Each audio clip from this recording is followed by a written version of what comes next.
So today is January 25th, 2022, and these are the Charles Perry Stalker podcasts. I'm having to record the previously recorded one that Mr. Perry altered. This is evidence he altered.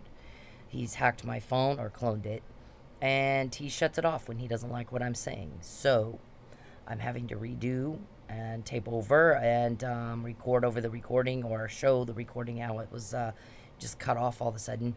And I'm happy to do that. It's evidence that he's tampering with evidence. Yet again, Mr. Perry has, again, Mr. Warman, contacted me against my will after he's been repeatedly asked to stop it for 10 years or 8 years. I left. Mr. Perry, I left. I have nothing for you but disgust. I'm not going to help you. You asked me who told, like you think I'm going to help you, and that really speaks to your delusion. And right now in our court, they're looking at your mental competency. So when you act like you're unable to understand or comprehend what was just relayed and said to you through words, normal words everybody else gets the first time, and we've said it again and again and again and again, don't contact me. No one cares what you think, want, or need. I'm not told who your leaks are. Don't care either. Wouldn't help you if I wanted to. Once you're in jail, Mr. Perry, I won't be hacked anymore. I won't have computer jam ups and you know, somebody fucking with my money. And I won't be broke ever again. Nobody will be threatening my family if they don't hurt me. Nobody will be causing one loss after another. And these are not little losses. These are, I didn't stub my toe. These are massive, profound, life-altering loss after loss, catastrophic loss after catastrophic loss. Not for just me, but for many people. So once you're in jail, we don't have to do that anymore. We won't go through that anymore. I'll never be broke again. I won't have one more late bill. I won't have one more time where I got to ask for help. You've caused nothing but duress. My guy says I'm going to get him on grand larceny with intent to coerce. He's interstate interference with interstate commerce with intent to coerce. Interference with commerce, where you are, with intent to coerce you. He's trying to stress you out, thinking you'll call him, and all of a sudden agree to lie. You know, that was already spoken to. What the fuck is she supposed to lie about? What is she supposed to lie about? She said before, he's using my family to hurt me. She said before, Mike Nealey didn't do this, he was drugged. She said before, he's threatening false arrest and to kill me. And then he's threatening my car. And he did all of that. So what is it that he thinks she's going to lie about now? He's not all there, is he? That boy's a little slow. So, I'm speaking to who we are inside. When, you know, adversity brings out who we really are. It's going to show everybody what you're made of. Are you made of shit? Are you a low-life nothing that will just stomp on your own grandma to get ahead if you think, you know, ill-gotten gain? Or, are you somebody that can rise to the occasion and fucking slay a dragon? So, Mr. Burson, we heard you were here this weekend. That you did exactly what I said. Used my family. What's the crime, Burson? You didn't catch the bad guy and now you're mad because I am? You're jealous of me? Thank you for the compliment. I appreciate it. I think I said I'm going to out-cop you. Watch me. I can do it in my sleep. And I told Mr. Perry, you're not getting away with it this time. I know you got some serious criminal shit going on that you've been able to talk your way out of or buy your way out of all your life, and not this time. My granddad's legacy is not for sale. So Mr. Burson gets on TV with his brother. I saw the interview. And he says, it took me 6 times to get on. It took my brother 1 time. Charles always goes for the low-hanging fruit. So, you know, when did I attack you, Josh? You went into a court of law and didn't tell a judge. She, by law, has to file a police report. By the way, we didn't get her tested to see if she was poisoned. We didn't get the video to take a look at it and see what happened that night. We didn't get her text to see that there's nothing political anywhere. We didn't bother. We need her shut up. So we're going to try to find a way to false arrest her. Because I got a little something. Got a new pool in my backyard. A new truck in my driveway paid for by Charles Perry to cover up his bullshit. He's got a sex weirdo problem. And he can't control it. Mr. Perry, I'm never going to help you. I don't know why the fuck you keep asking me who told. Nobody understands why you do that. You're clearly not comprehending the words said to you. You're supposed to be an elected official and mentally competent, emotionally competent, socially competent, and able to process words said to you and act as a reasonable, prudent individual. So far, we've not seen that. You're going to show us what is going on with you by the way you act, the way you conduct yourself. Also, Mr. Burson, misogyny is as bad as racism. It is bad. I am entitled to equal protection just like you are, just like Mr. Perry is, just like anybody else. I have a text that says, yes, we gave you arsenic and no blood test to prove or disprove that. I don't even know if it was arsenic. I'm asking him, what'd you give me? He said it's arsenic. What if it's something else? We'll never know now. You destroyed my evidence. Concealment of a material fact before the jury or the judge or the deciding body in a courtroom is perjury, Mr. Burson. You need to read the law, because you just violated it in a serious way. Not once, but 2 or 3 or 4 times lately. So, please answer, why in the fuck would you do that? Why in the fuck would you do that, sir? Did you come up here this weekend? We hear you did. So Mr. Perry has altered this evidence, so I'm going to have to replay it and pick up where he cut it off. He didn't like what I said at the end there, so he just cut it off. He has hacked me. He's cloned my phone. Actually, I had an argument. I'm not going to tell you which police officer I had this argument with, but he was a police officer involved in an entirely different investigation in an entirely different state where you were connected, and I said, officer, I believe that my phone was hacked by this man who is a state representative out of Texas, and he has hacked me, and I believe that he tipped off your target, your suspect. So you didn't find what you were looking for. You found some. He found some, but not exactly what he was looking for. So I think the individuals you were investigating were tipped off because he's hacked me and he saw our emails and our texts going back and forth. He saw me calling you. And the guy says, no, he cloned your phone. And I said, cloned my phone? And I said, hacked it, cloned it. We're going back and forth. Cloned the phone means when you test my phone, there's not going to be anything on my phone. It's going to be on Charles's phone. He cloned it. So just now in this is evidence of altered evidence. Mr. Perry loves to cut me off. When I'm saying things, he shouldn't know I'm doing. It's the only way he could know I'm doing a podcast right now, because it's not a live feed. It's recorded. So he's hacking and peeping, or he wouldn't know this is what I'm doing in order to just shut it off when he doesn't like what I'm saying. So this is evidence of that. So here we go. Maybe everybody doesn't love you. Maybe there are many people that don't like you. Maybe people just don't believe in what you believe in. But what do you believe in? You trusted more in doubt. You trusted more in people rejecting you. Not believing that you had a unique purpose. You had something special that just has not been awakened yet. You thought that every time someone looked down on you, you didn't have the ability to look up. You didn't have the ability to trust in yourself. You thought that people had more faith in your failures than your success. And no matter how hard you work at your craft, they will still find some fault in you. It must happen this way because this is the only way you're going to know what you must do to get better at whatever it is that you are seeking in your life. No one said it was going to be easy. In fact, nobody's really going to hold your hand. But you got to have the ability to hold yourself up.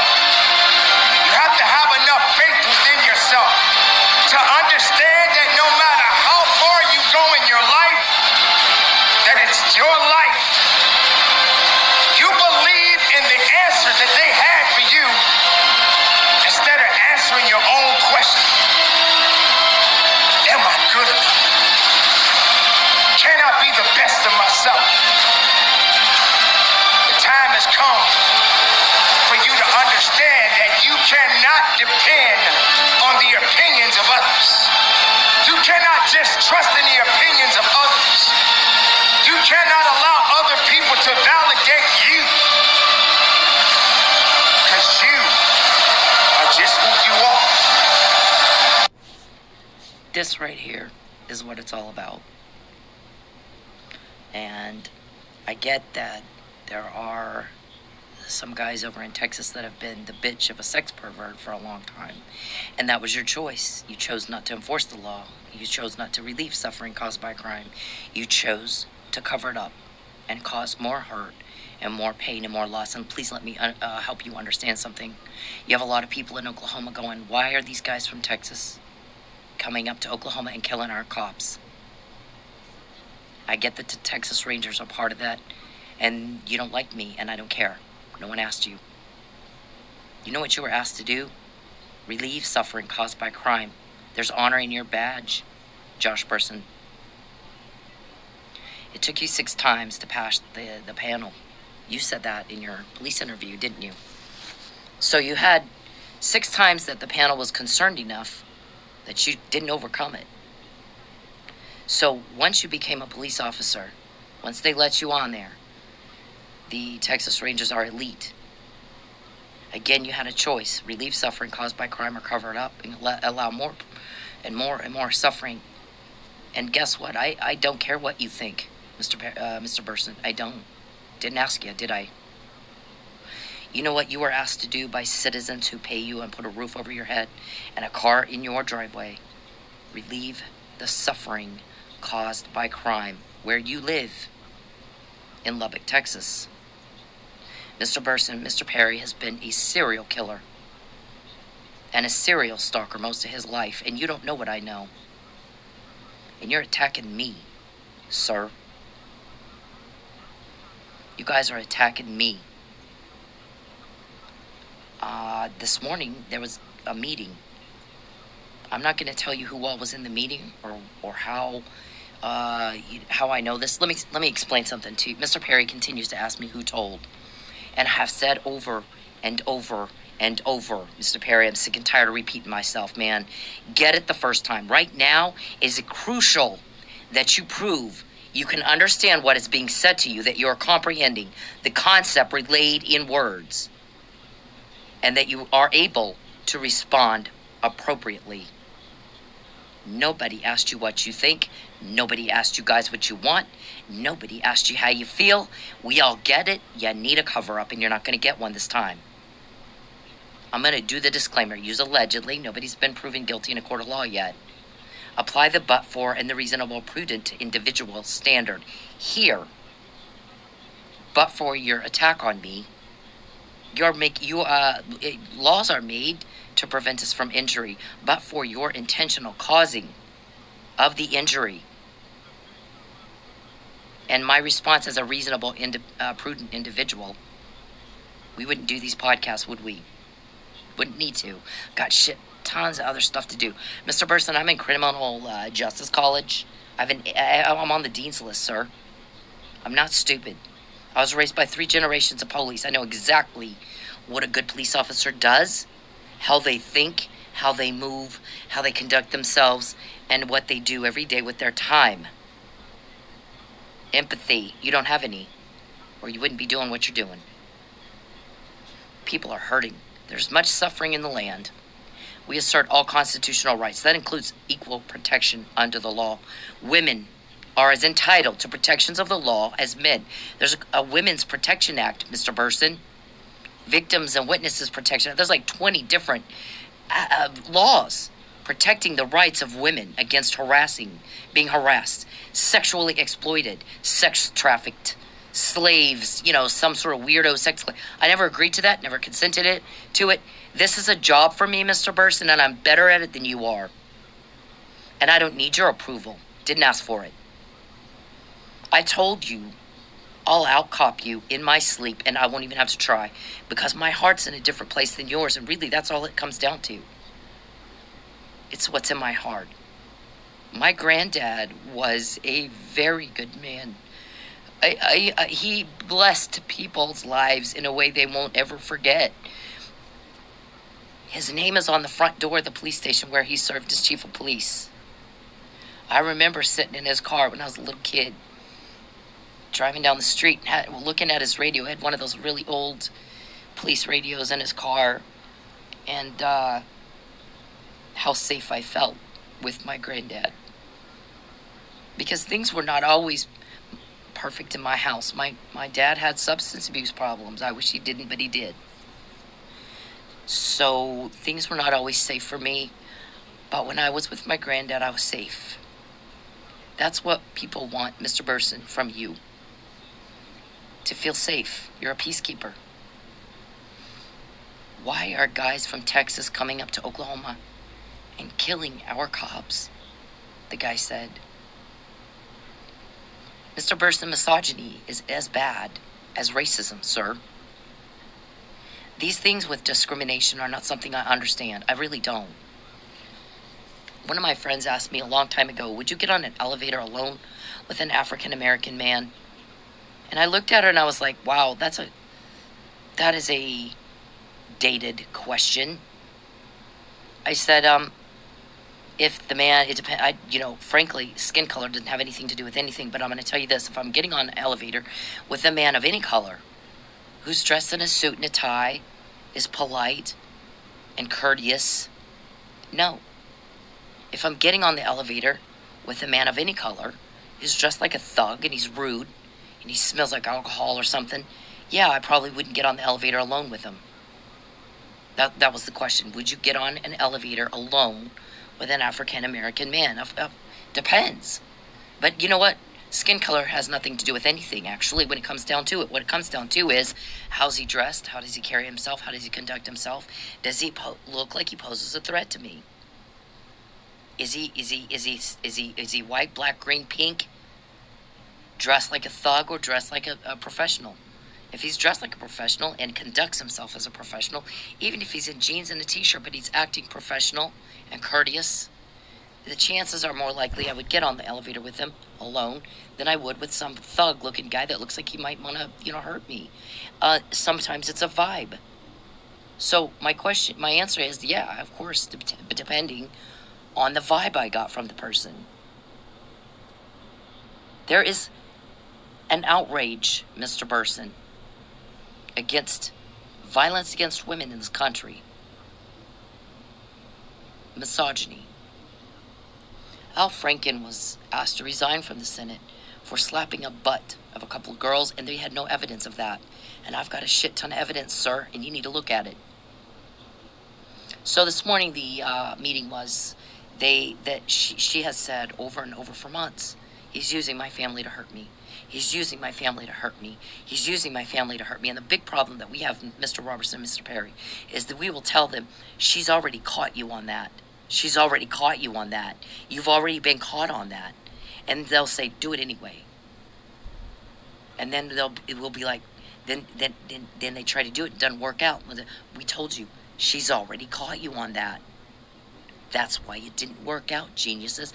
I've never seen guys with their head buried in the sand and their asses sticking up in the ground more than these people, and everyone's laughing at them. We asked you to leave us alone. I am not told how these guys get information, Mr. Perry, from you. I'm not told who they get it from. I don't know. And you have continued again today to contact me when I've asked you to stop. You've continued again today to evade my privacy when I've asked you to stop. I don't care what you think, want, or need. No one does. You're not asked. You were not asked, were you?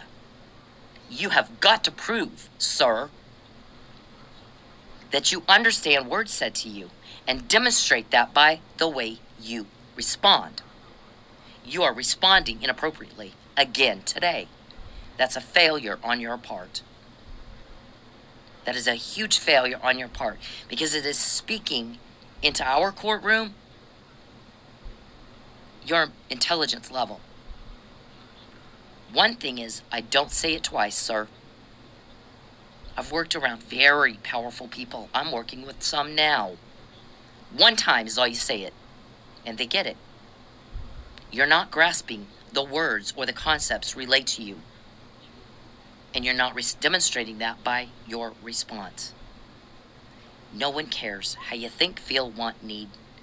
What we care about is that you comply with the law, that you act as a responsible adult man your age who is a prudent individual, a reasonable, prudent individual who displays good judgment and can operate inside social expectations of your conduct.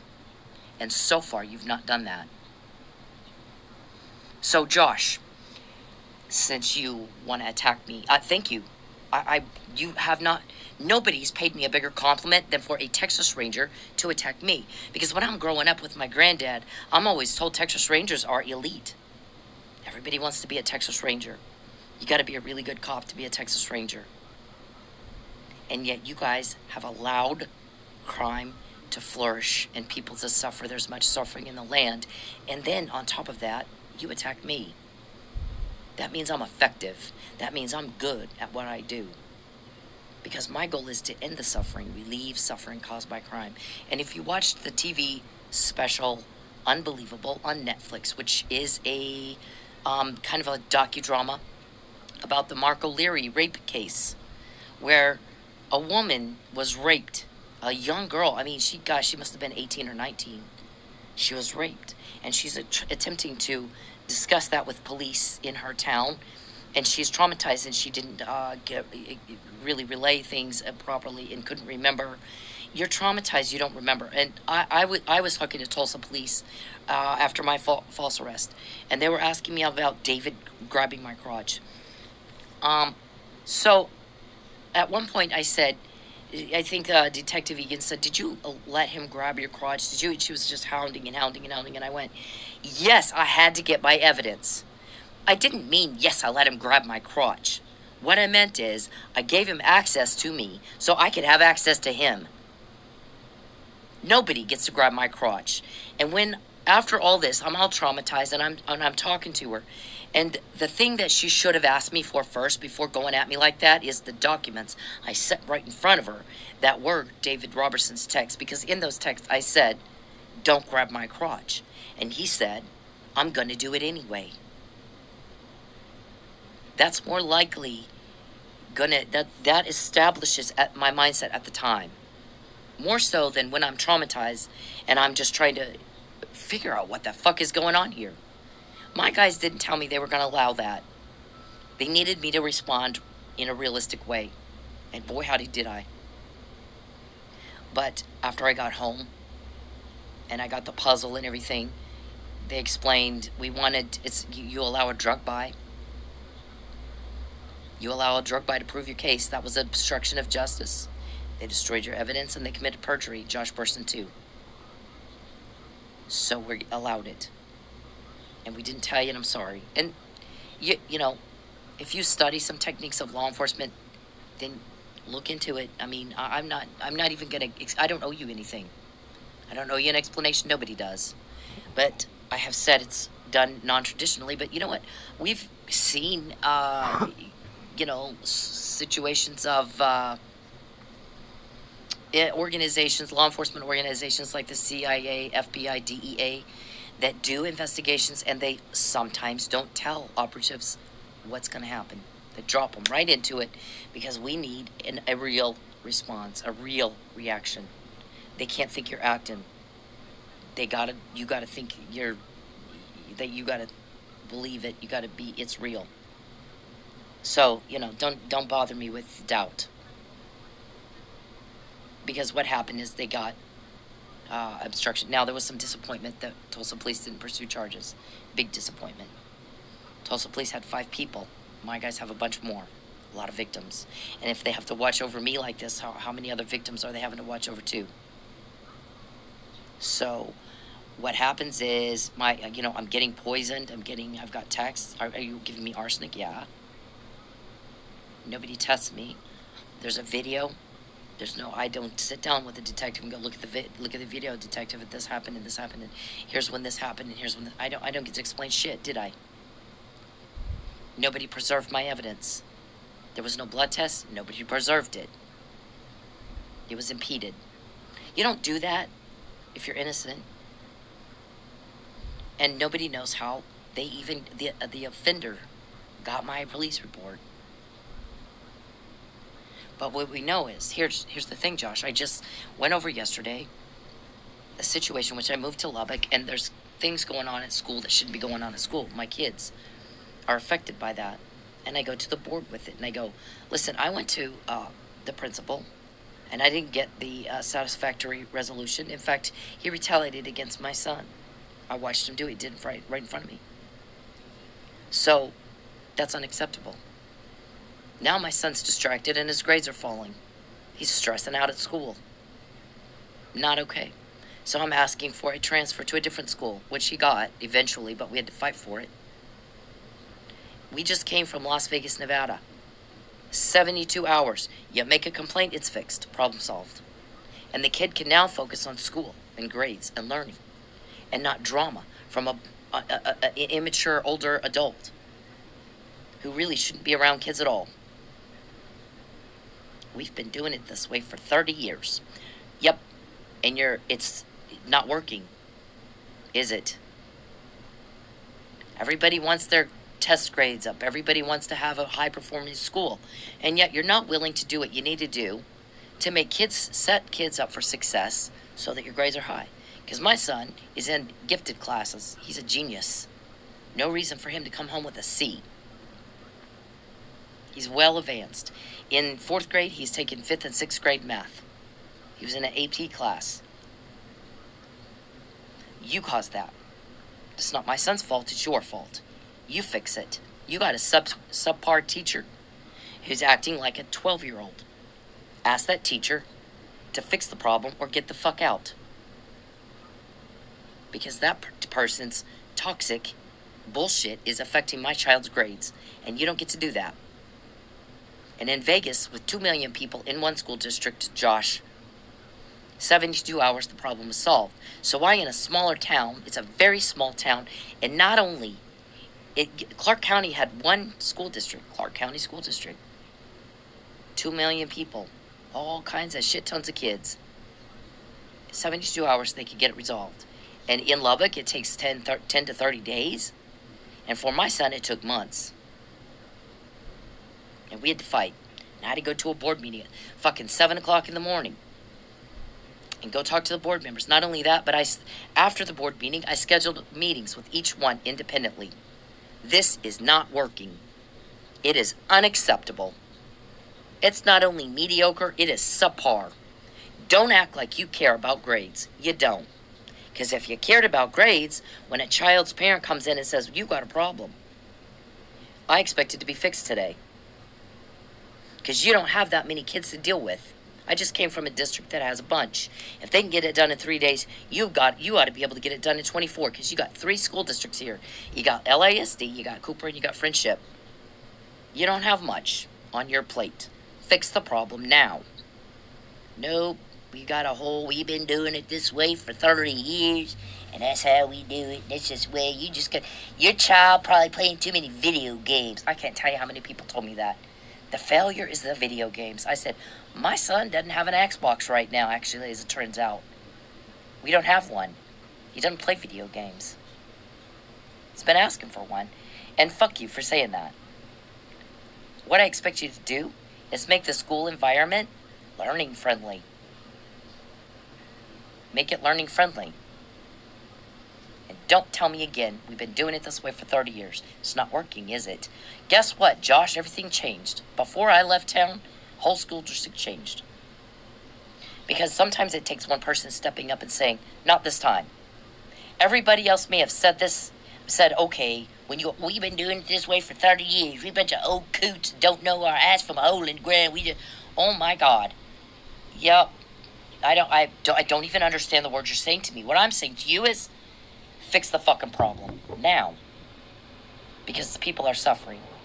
And what we're here to do is make the world a better place than it was when we got here. That's it. That's all. That's our calling. That's our assignment. Whether you believe in God, let me tell you something. I'm watching a commercial last night maybe, with Ronald Reagan Jr. promoting his atheism. And I'm like, wow, okay. I'm guessing, Mr. Reagan, first of all, your dad was a really good man and probably one of the best presidents we've ever had. And you have the nerve to get on TV and besmirch his legacy with your poisonous "I hate God" spiel. What in the hell? I'm going to tell you something. There's a book called "There's No Atheist in a Foxhole." Because if somebody's shooting at you, all of a sudden, I promise you, you're going to believe in God. You're going to hope there's a God. And you're going to pray to God to save your ass. So, whether you want to say, I believe in God or not, what I think people are who are atheists is, God didn't give you your way and you're throwing a little fit. But the thing is God does things outside what we think. We put him in a box and expect him to do it. I want it done this way at this time. But like I said, I gave the story of Joseph. He's getting bullied by his brothers, and he has a dream that his brothers bow to him. And his dad gives him a coat, and he goes and shows his brother the coat, and he thinks, surely now they'll stop bullying me. And he tells him, oh, look, I got the coat of many colors, and I had a dream that you guys bowed to me. And had they bowed to him at that moment, it would have been kind of lame, right? They're just in the backyard at home. They're playing in the sandbox. What fucking good was that, right? Had it happened at that moment when Joseph thought at 12 years old, my brothers are going to stop bullying me right now and they're going to bow. That would have been so lame. And had he given up right at that moment, he would have missed out on the bigger picture. The bigger picture was the blessing of being second in command of all of Egypt. His brothers bowed to him at that moment. They did bow. God gave him a dream in his heart, and that dream came to fruition. But it didn't happen how he thought, in his little 12-year-old mind, in the way he wanted at the time he wanted. In fact, he went through great adversity before he got to be second in command of all of Egypt, and at this point, he's a prince. He's a prince of a country, and he's used to save the nation of Israel and the nation of Egypt, because they were going to starve to death had he not done what he did. He was falsely accused of rape. Potiphar's wife. Charles Perry is the Potiphar's wife in this deal. Let's make a false accusation. Let's bear false witness in a court of law. And let's cause someone to be illegally incarcerated who did nothing wrong. Joseph learned, though, in that time period, how to do product management, disbursement management, because he has a dream of 12 fat calves and 12 starving calves, 12 healthy sheaves of wheat and 12 starving sheaves of wheat while he's in jail. And he's forgotten once when he asks to be remembered. And but the second time, Pharaoh has a dream about the fat cows and the starving cows and so forth. And they call for Joe. Oh, yeah, I know a guy. He can tell you what that dream means. He calls him. Joseph goes in. He goes, you're going to have 12 years of feast and then 12 years of famine. So during the years of feast, you need to what do they call it? Ration the food, so that you save something to eat during the 12 years of famine. Had they not done that, had Joseph not been there at that time, at that place, and to learn the things he learned while he was in prison, product management, disbursement management, distribution management, he wouldn't have saved all those people, including his brothers who bowed before him, just like God showed him. So sometimes God doesn't do it your way, your time. He does it better. And yeah, you might go through adversity, because I promise you, when Joseph was sitting in jail, don't you think he went, this was not any part of my dream. He's sold into slavery by the brothers he believed would bow before him. My family has betrayed me. All of them. I don't have one single family member who hasn't. But I'm going to tell you something. I know they were threatened. Coercion is a crime, Mr. Perry. And you were told, do not contact my family. Do not contact my family. And you were caught.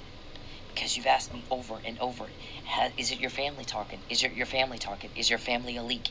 Is your family a leak? And what is my response, Mr. Perry? I'm not told who your leaks are. How information is gotten from you, I'm not told that, sir. And you can talk to police on the phone, and you know that. So, what I'm going to tell you again is I'm not told that. Stay the fuck away from my family. God damn it, stay away from them. Do not call my family Mr. Perry. You are told you're caught on that specifically over and over and over. And right now it is extremely important that you demonstrate you understand what is said to you and respond appropriately. And you have failed miserably thus far, causing doctors to question your mental stability and intellect. You don't talk to my family ever again. No one owes you a cover-up, and nobody owes you a lie. And don't you fucking threaten them again. What would you do if someone did that to your daughter? What if somebody went to your family and did that to you? Stay the fuck away from my family. Do not contact any of them again. And don't you dare ask me if that's a leak. Don't contact them. Don't put them through that. Nobody owes you a lie. So, Mr. Burson, what happened when I went to Lubbock is I changed things, didn't I? In the schools. And guess what else I've changed? You had a bad guy. You're kissing the ass of a sex pervert, Josh. That's not what taxpayers pay you to do, is it? Did you guys kill Lucky Miller because he wasn't going to play ball with you? There's questions about that. You want to attack me? Thank you for the compliment. That means somebody's doing it better than you, and you don't like that. The job is to relieve suffering caused by crime, and you don't fucking gaslight me. It doesn't work anyway. It doesn't work anyway. You know why? Because that motiversity thing I just showed you, that's my mindset. That's my mindset. I don't need anybody's approval. I'm going to do the right thing to do because it's the right thing to do. And if you don't like that, I'm sorry for you.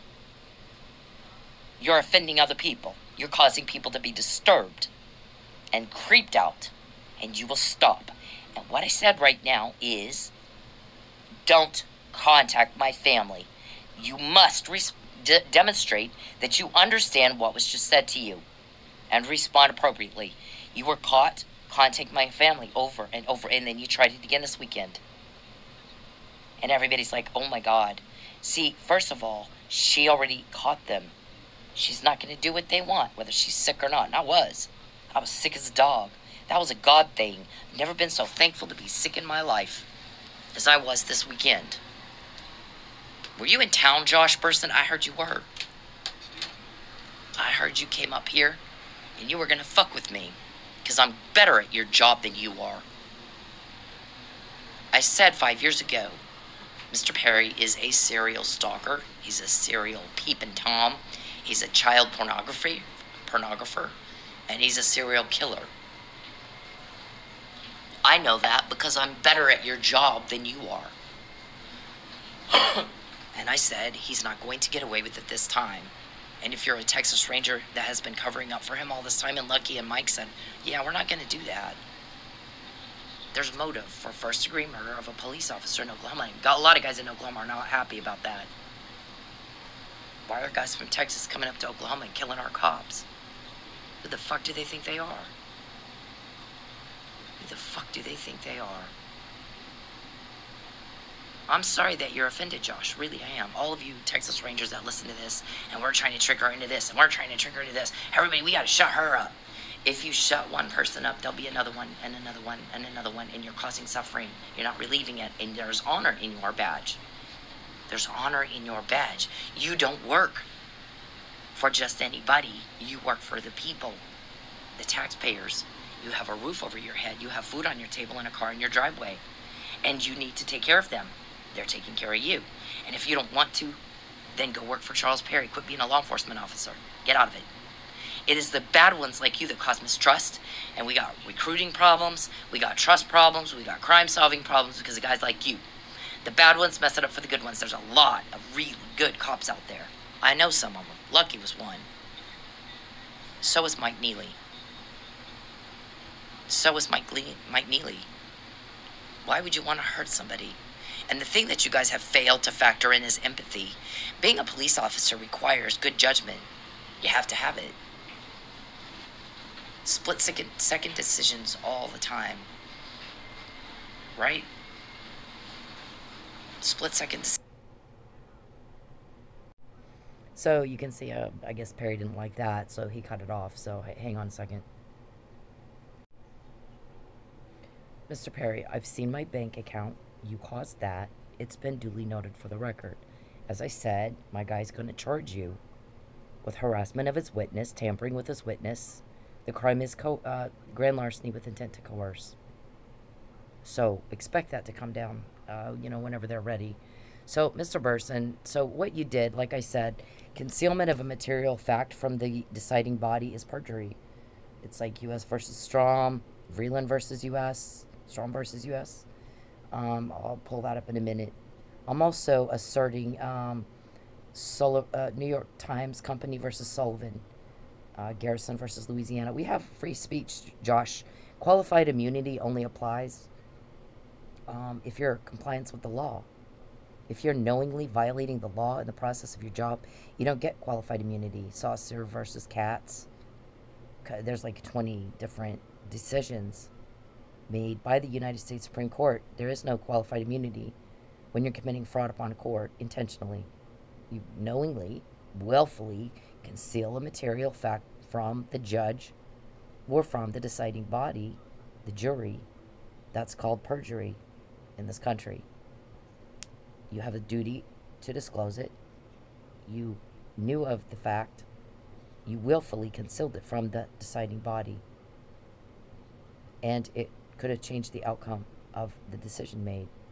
So I'm thinking, way back when you went to court and you lied to help.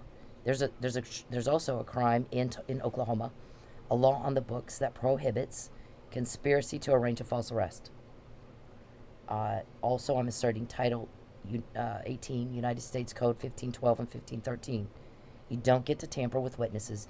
You don't get to destroy evidence. You don't get to perjure. And you don't get to intimidate and harass and retaliate or by physical force prevent and delay the reporting of a crime you committed, whether you're a cop or not. There's corrupt police. We get that. Derek Chauvin was one. And you saw the country get angry about that, Mr. Burson. So if you guys have a crime, like I said, there's such mistrust amongst police that now you may see some serial home invaders, for example. This is just an example. And maybe one of the neighbors sees it happen and gets a tag. But they're not going to give it to the cops because they don't trust cops. I'm not going to talk to the police. I don't trust them. So why, you're breeding that sort of mistrust of police when you're corrupt and when you cover up for a criminal instead of doing your job. These texts speak to my mindset at the time. This is where my mind was at the time. And this was in 2011, Josh Burson. Nothing political here at all. No political vendetta at all. None at all. And by the way, Dark and Twisty is on Grey's Anatomy. Meredith Grey says it when her mom gets Alzheimer's and blah, blah, blah. A bunch of stuff happens.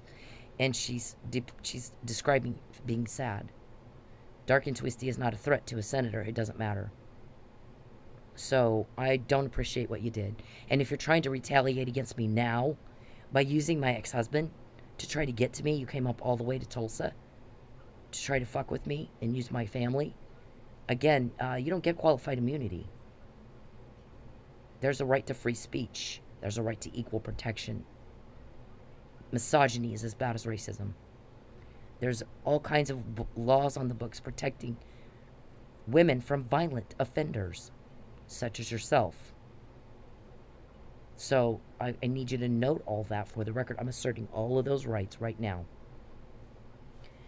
This is Cynthia Ortiz. Listen, I don't like Charles Perry. Stalking, peeping, and hacking are crimes. It's crime in all 50 states. Perjury is too. Obstruction of justice is too. Destruction of evidence is as well. Fraud upon a court is also. Bribery of a judge is a crime in all 50 states too. And for y'all, it's federal. You cross the state line. So, you know, how do you explain that, Josh? How do you explain that? Texas Rangers. Murder in the first degree of a police officer. Frame up of another. Attempted of another, and frame up. Why they wouldn't go along with your kiss? You didn't want to kiss the ass of a sex pervert. You're the Sheriff Rowan in this. Is that how that works? So you're gonna attack me because I'm pointing out facts? These are not okay. There's two different kinds of information in a crime. Mr. Burson, I was raised by 3 generations of police. I'm in criminal justice college. I get the whole thing. We had a whole class on the proper collection of evidence, logging it in, photographing, on and on. You got to wear protective clothing so you don't get your shit everywhere. Don't take food into a crime scene. Sometimes there's a primary crime scene. Sometimes there's a secondary crime scene. I studied it all. How to take a blood test, DNA, or scrape saliva off somebody's face if they're raped or something. Oh, that brings me back. I have ADD a little bit, so sometimes I don't finish my thought. So in the in Netflix's special, the original Netflix, Unbelievable. So this girl is raped, and they charge her with false reporting. She had to pay a $500 fine. She's charged with a crime, Josh, because those cops got it wrong. Well, guess what happens? Now there's more victims because Mark O'Leary's still out, raping women. But he moved to a different jurisdiction where there were good cops that knew what the fuck they're doing. And they put a stop to it. They caught the bad guy. Not the ones where, they charged this poor victim. She's victimized twice. She's victimized once by the rapist, and she's victimized the second time by her family, and the third time by the police. That poor chick. She's like a young girl. And so, what happens then is the guy goes on to reoffend. These guys can't control themselves, Josh. Mr. Perry has no control over himself at all. None. Nobody's sitting there watching him while he peeps. He has no accountability for his time. No one knows what he's done. He's been in Oklahoma more than he's in Lubbock, I hear. Instead of going out and working and being with constituents and being with his family and doing things legally, he's been up in Oklahoma committing one crime after another, after another, after another, after another, and y'all just let him. But I'm not the only victim. And because nobody did anything about what he was doing to me, he went on to kill Lucky Miller and almost Mike. And now we have an innocent man sitting in prison for something he could not have done. Physically could not have done it. And how did I know he was drugged, Josh? Before anybody else said it. Wasn't on the docket yet. I have help. I can't do it by myself. I'm not told how they get the information, Charles. I don't know. And I have said that over and over. You need to write it down. You got a serious senile dementia problem. Or Alzheimer's. Serious one. Because one time is all I should have to say that. For everyone else, that's all I have to say at one time. There's something wrong with you. There's something wrong with your mind. You and I are not a couple. Peeping is not a date, sir. It's a crime. It's disgusting. People got very upset with Jeffrey Epstein. They got very upset with Jeffrey Epstein because he had cameras in his own home. And his friends were disgusted with it, by it. And so you do it in other people's homes, and you don't have that right. You never had consent. You're a sicko, motherfucker. There is nothing hot and sexy about that. You are disgusting. Absolutely disgusting. And I've told you repeatedly, get them off me. You don't have my consent. Never did, never will. Do you understand me? Josh, what is wrong with you? What is wrong with you, sir? So there's nothing political here. Mr. Perry, okay, I was raised by an elected official. My granddad was the police chief, the county treasurer, the GOP chairman, and the city councilor. I'm raised in it, Josh. From all my life, all my adult life, I lobbied for health care. Nonpartisan issue. Nonpartisan issue. I lobbied federal because I did Medicare. So I met with United States senators and congressmen. Not your little, I'm a state, I'm over here in 3% and I might as well be a dog catcher. Not that bullshit. Perry was the new guy. I lived there in Lubbock 3 years before I ever met him. I started out as the Lubbock Area Republican Women's Campaign Activities Director.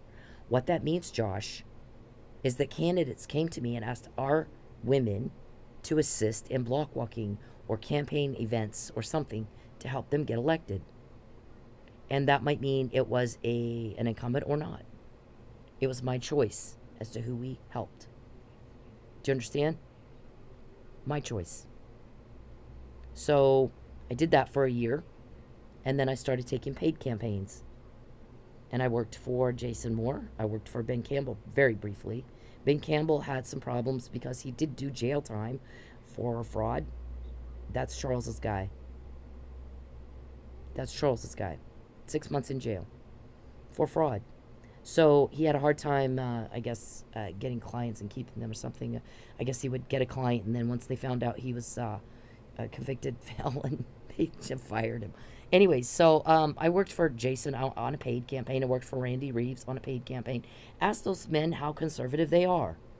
Didn't represent Democrats. Didn't work. That district that Charles is in. I never lived in his.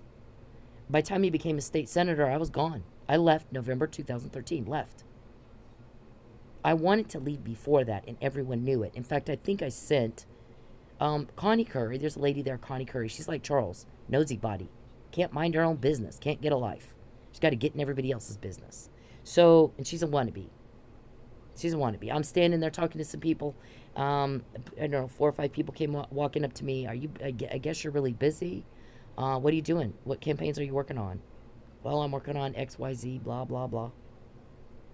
And Connie overhears it, comes running over. Nobody asked her. Comes running over and, oh, we're so busy. And I have 50 calls. Well, she's got 300. She's always got to one-up me. So that's Connie. And she just, I don't know. There was a couple of times we actually even called Charles and said, make her stop. Because she's not a paid campaign worker on this campaign, and she's making everybody mad. She just inserted herself, and now it's a mess. So, if you don't mind, please call her and tell her to stop helping. I am paid. I'm being paid to work on this campaign. So, anyway, she's like that kind of person.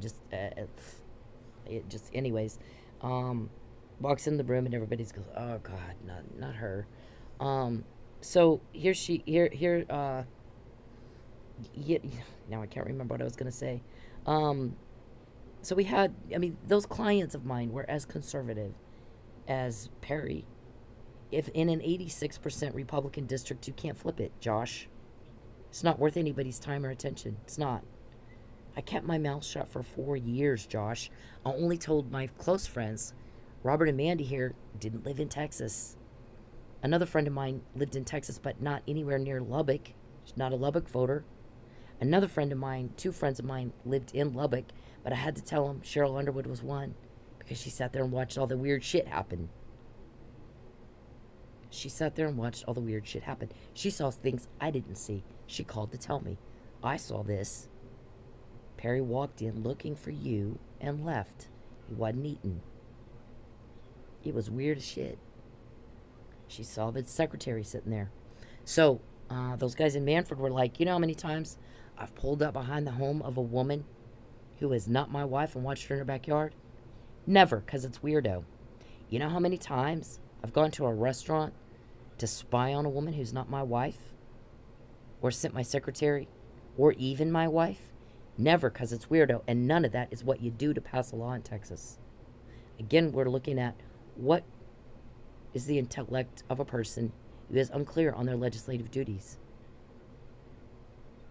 You can't get elected to anything in Lubbock. Dog catcher. If you're pro-choice. Can't do it. It's 86% Republican voters. They want pro-life. They're going to get it. So Connie Curry spreads rumors about Judge Mark Hawker and says he's pro-choice. He answered this question, or he didn't answer this question on a survey. Emailed it all over the place. I'm starting to get phone calls about it. I call Mark, and I go, Mark, got a problem. Connie Curry just sent out a mass email saying that you're pro-choice. Mark, you can't get elected here if you're pro-choice.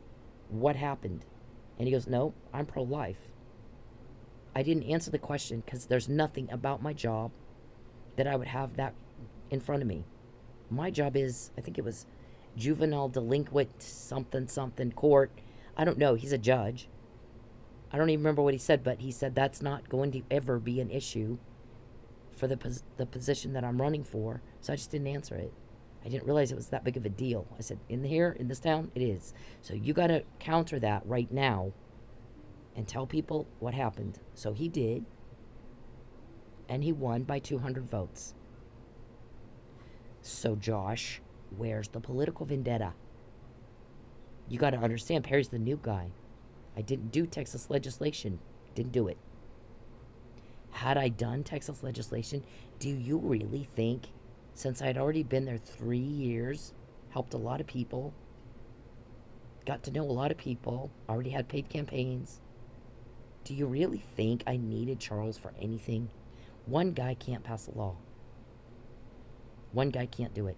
Do you really think I'd make up a stalker story and only tell a few close friends for 4 years, move twice, completely change my life, and then come out and say something? If it's a political vendetta over a smallest district in Texas, 86% Republican, you can't flip it? Are you that stupid? Do you think that? Jesus. Find a different job that's better for you. None of this is my mindset in September 2011. None of this is about politics. What I'm trying to tell Jordan Berry, I didn't hurt your guy. I didn't go to the media with his stalking problem, Jordan. I went to you. What I get threatened with, Jordan Berry, your guy threatens to ruin my business. Not cool. Not the appropriate response to what was just said. Not even close. See? Didn't hurt him. Didn't go to the media with this. I fucking went to you and Ben Campbell. And I said he's flirting with me in a room full of people or throwing a jealous fit. Put a stop to it. Somebody else is going to see it. I'm not going to be a scandal. And in response to that was not the appropriate response. I got threatened. I'm going to ruin your business. Are you? Did you just threaten me? I'm telling Jordan, basically. You just fucking threatened me, Jordan? And Ben? And Charles? All you had to do is say, thanks for letting us know, we'll talk to him. Because you're right. We wouldn't want someone else to see that, and they start rumors all over town.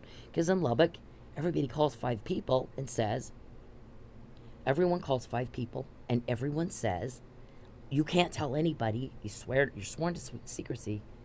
And then they tell you the secret, and then the 5 people that swear they'll never tell a soul, they go call 5 people and say the same thing.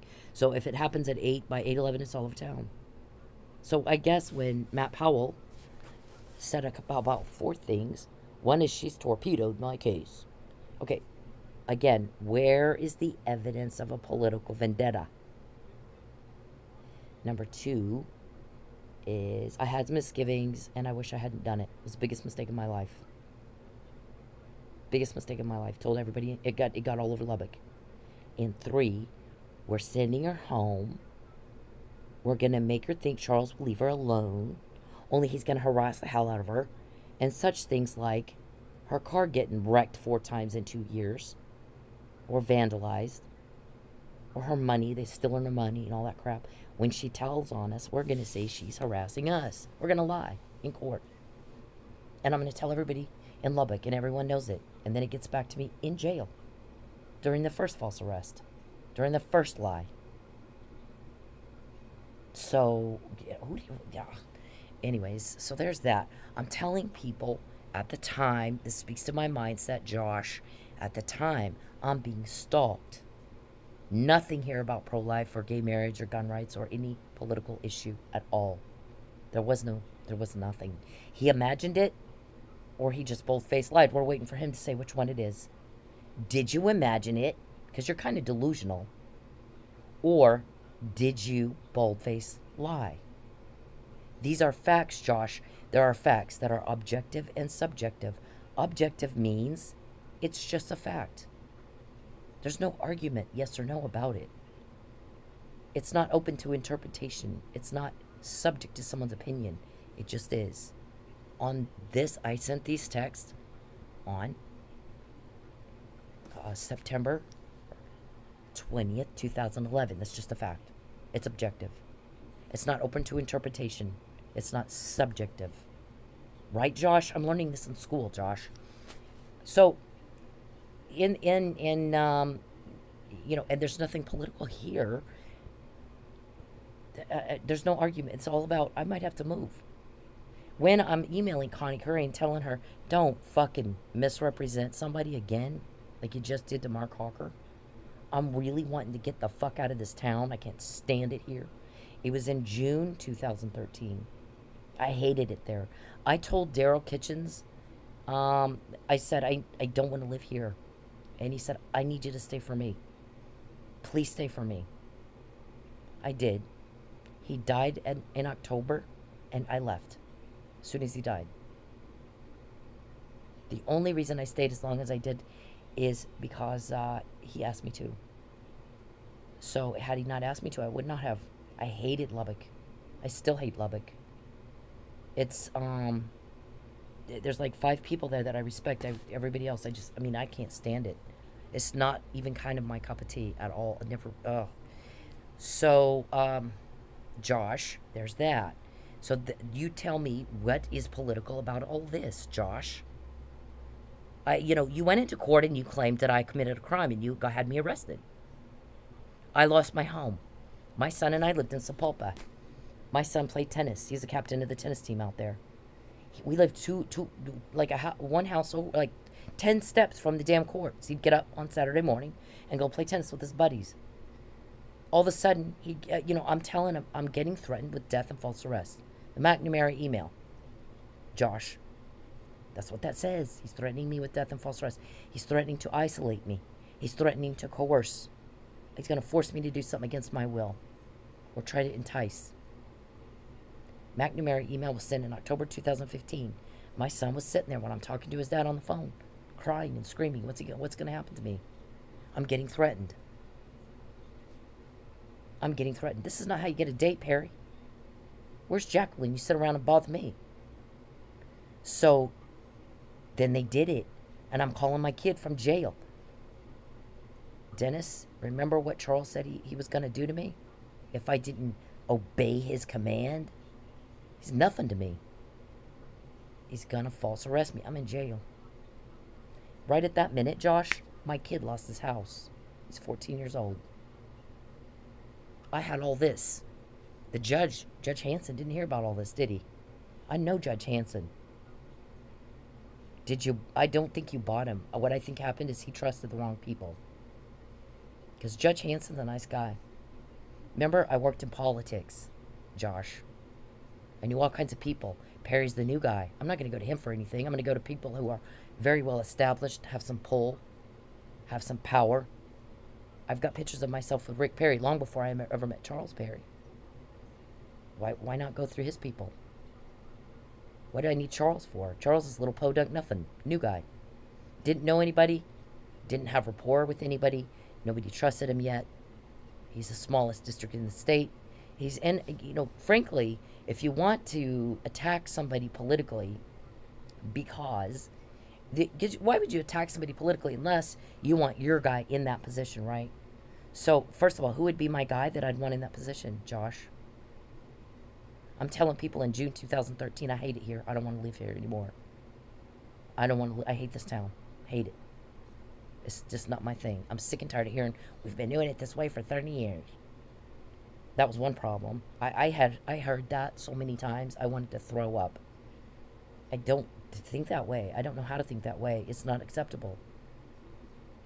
I was used to Vegas. Let me tell you how Vegas is. Vegas is, all these casinos are competing with each other. It's very progressive. Everybody's looking for the next new cool thing. So there, you don't hear it. You don't hear we've been doing it this way for 30 years. Nobody says that. In Vegas, you're here. What's the next new thing? How can we make this better? How can we improve this? How can we be competitive? It's very competitive. Everybody's always looking for the better way, the better way, the better way. Always evaluating. How can we make this better? How can we make this smoother? How can we do this different, better? Everybody wants it better because it's very competitive. Very competitive. They got to outdo, Bellagio's got to outdo Steve Wynn. So, I mean, that's just Vegas. So I lived in that world. You walk up and down the strip, and you ask somebody, do you know who I am? They don't know who you are, and they don't care. So you don't matter. It's 2 million people. You know how many people live in the state of Oklahoma as a whole? About the same amount as lived in Vegas when I lived there. 2 million people. The entire population of the whole state of Oklahoma is about the same as it was in the town I lived in for a long time. And yeah, I was asked, how did you get a meeting with Harry Reid? You have to know people. I did. Yep, that's how I got in. That's exactly how. I'm not going to tell you who that was. It's not your business. So, I'm meeting movie stars all the time. I'm hanging out with movie stars all the time. I have VIP passes, Josh, to all the nightclubs. I'm parked right in front, valet. I never waited for my car, and I never waited to get in. Because when you go to a nightclub in Vegas, there's miles of line. Hours you wait to get in. I didn't have to wait. I didn't have to wait for my car. So, do you really think some podunk, nobody, accountant, boring, nothing is going to matter to me? Do you really think that? One way or the other? Politically or not? I didn't give a shit. So, if you want to target somebody, let's just say, for example, I'm pro-choice. And pro-gay marriage, and Charles is against that. And I want to put somebody in his place that will be different than him. You can't do it right now. There's 86% of the voters want somebody like him. So the first thing I'd have to do is go to California and recruit some company to come into Lubbock and bring all their people. Democrat voters. I need to have a different demographic. I can't just do it with 86% Republicans and try to change all those people's minds. They're not going to change their mind. Remember, these are the people that said we've been doing it that way for 30 years. They're not going to change their mind. You're going to piss them off. You're going to alienate yourself. So you can't do it that way. What would you have to do? You'd have to go to California. You'd have to find some big, huge company, move them into Lubbock and their employees, bringing them in from California, who would be more liberal voters, change the voter demographics to more 50-50, or even better, 60-40 Democrat, and then try again. You really think I'm going to do that for a 3% district, Josh? I mean, what planet do you guys live on? You're stupid. So, see, if you're a cop, you have to show that you can exercise good judgment, that you can exercise the thought process of a reasonable, prudent individual, and you have not done that. So now you want to attack me. 1513, 1512, Title 18 of the United States Code, Josh. Trying to intimidate a witness of a crime because you are being out-copped right now. I just brought out some facts you didn't bother to tell Judge Hanson. You haven't bothered to think that through yet. These are facts, Josh. This is objective, not subjective. Go interview a political consultant and ask them. Or call Ryan Irwin or Sig Rogers or someone who knows what the fuck. Ask them if they can get a Democrat in that place to replace Charles, as the voter demographics are right now. Call Ruth Schumeyer. Ruth Schumeyer, if she, I don't know if she's still alive. Ask her. Ask people. Ask John Steinmetz. Ask anybody. Ask Jason Moore. Can you think we could get a Democrat in Charles's spot? What are they going to... I mean, ask them. Try it. Try to get a Democrat in his spot. It's not going to happen. So Cheryl's telling me here. Oh, on the back to the unbelievable on Netflix. At the end of the day, Josh, women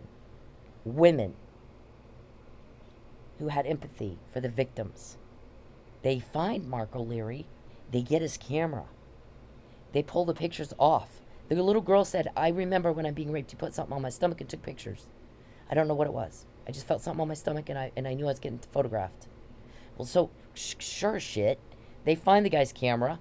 This is a true story, by the way. It happened in Colorado. Women, Josh. You want to treat us like shit? Watch the fuck out, man. They take the camera, they pull the pictures off, and they find her with her driver's license on the stomach, photographed by Mark O'Leary, the rapist. She was indeed raped. They gave her a criminal charge for filing a false police report instead of putting a stop to the bad guy and making sure there are no more hurt victims. So the offender can't stop, he can't control himself, he goes somewhere else. He keeps raping, and now you got more victims, and somebody, Batman cop fucking, they did it. They got the job done when the men failed. And it really shouldn't be men against women. It should be where everybody works together. Instead of, you can't do it, right? And I can, so now you're jealous and you're picking on me. Right, Josh? This is also, okay, so Cheryl writes me this email. This is her mindset at the time. Barring somebody coerced her. I'm guessing she hasn't changed this. Cheryl and Judy were good friends because Cheryl's ex-husband was Underwood, a judge. I can't remember his first name for the life of me. He's also a judge that I knew in Lubbock. I didn't know him as well as the other three, McClinton, Parker, and Hawker. But I knew him to some extent. Because of Cheryl. But she's telling me that fucking Catherine's sitting right next to us at Carino's every Wednesday when we went. Does this sound political to you, Josh? And Charles comes walking in one day when I forgot to go. I forgot it was Wednesday. So I go to run errands. I leave my phone at home. How did he know I'd left my house? But for stalking, peeping, hacking. How did he know we were going to Carino's every Wednesday? Hacking. Because I never called him and invited him. Why would I do that? Why the fuck would I do that? So we go, and I'm not there. So why is he going in there looking for me? And Catherine's coming. She's sitting right next to us every Wednesday. Why the fuck is she doing that? If he's going in to look for Catherine, why wouldn't you just call her? She works for you. Why did you just call her and ask her where she's at? But I bet she didn't go either. Because you went back to where Cheryl was sitting, right? You shot her a dirty look. She didn't say, yeah, she stopped. And Perry came in, stopped and talked to Catherine. Because here she was again. And then he left. She said, he went in, he came in. Came back to the table where we were. Shot me a dirty look and left. Looked to me like he was stalking. So if I've left my phone at home, he should think I'm at home. But for cameras in my house, and he knows I'm not. I went to run errands. I forget my phone at home. He didn't know where I was. Talk about creepy. This is a married guy, right? What do you do? Where's Jackie when you did that? I don't know, Josh. Where's the political vendetta there? I go to the roof. I go to the roof twice on a Friday night. The roof was like a nightclub, dance club type thing, on top of the parking structure across from Jones Stadium where Texas Tech plays. And I went on twice. I went on a Friday night and had fun. So I was going to go the next day, Saturday, going to go back. Remember, in Vegas, I was at the nightclubs every Friday and Saturday. So I'm going to go back. My son is staying out. I'm divorced now when this happened. And Dennis was, of course, with his dad, so I could do that. So I'm texting a friend going, you want to go? We had a lot of fun last night. Sure. So Friday night I go and Jordan's not there, but I'm texting people Saturday, which Charles can see, and I'm going to go back. Well, at the very last minute I canceled. Both times. I think one time I canceled and one time the other person canceled. So both times. The next day, on a Sunday morning, on the Roof's Facebook page, here's a picture of Jordan Perry, his daughter, Were you sending your daughter to stalk me? Golly, doesn't get any lower than that. Again, not political, Josh. So, this is the McNamara email, Josh. It's dated well before 10/29/2015. Well, and he's trying to do the same thing again. And everybody knows it. And everybody knows you're helping him. Don't fucking contact my family, Josh. Don't fucking contact anybody I know. Because you're getting sued. Whether or not this thing in the Supreme Court works out, I've got grounds for another lawsuit. A whole nother one. A whole new one. My guy's like, because you're on... What he wanted me to do is wait till y'all are in jail and then go get all these orders vacated that you got illegally. Because that's probably part of your charges, wouldn't you think? And what he wanted to do is just wait until that's done and then file motions to vacate. Well, we were up on a deadline, so I didn't really have a choice. So he goes, go ahead and do it, and if they fuck you over in that, I'll get them on that too. I'll get them on that too. If I need to make money, Uber Eats, and you jam up my app, Mr. Hacker Perry, hacking is a crime. So is grand larceny with intent to coerce. They'll get you on that too. Do what you do. You're like the gift that keeps on giving. So, this is telling my ex-husband he wants me arrested. Because I'm not doing anything illegal. It's not illegal to reject unwanted male attention. It is illegal to obstruct justice. It is illegal to witness a victim tamper. It is illegal to coerce and intimidate. It is illegal to violate Title 18 of the United States Code, 1512 and 1513. Very, very, very illegal. I said, get the fuck off me and don't contact me again, and I meant that. One time is all I should have to say that. So, everybody's watching you right now to see if you respond appropriately and demonstrate that you understand what's being said to you. I don't like you. Get the hell away from me. Your romance is all in your head. You don't mean anything to me, politically or personally. Nothing. I know some very powerful people. Didn't need you. Didn't do legislation in Texas. I didn't need you. Never did, never will. If you want to flip the district, Josh, you got to first bring in somebody who has people who will vote Democrat. And more than what they have Republican now. You have to. You don't have a choice. You can't get a pro-life guy in, elected a fucking dog catcher in Lubbock. You can't do it. You'll have to bring in some company to open up shop in Lubbock who brings in all their employees from California who are liberals, who vote Democrat, to move to Lubbock. And right now, it's such a sucky town. I don't think you could do that if you tried. So, I'm telling my ex-husband he's threatening false arrest of me and Dennis. And Judge McNamara, I didn't know her. I had to Google her.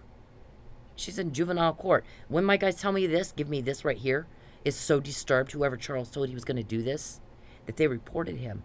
So I got the Judge McNamara part, and I'm like, who the fuck is that? I don't even know her.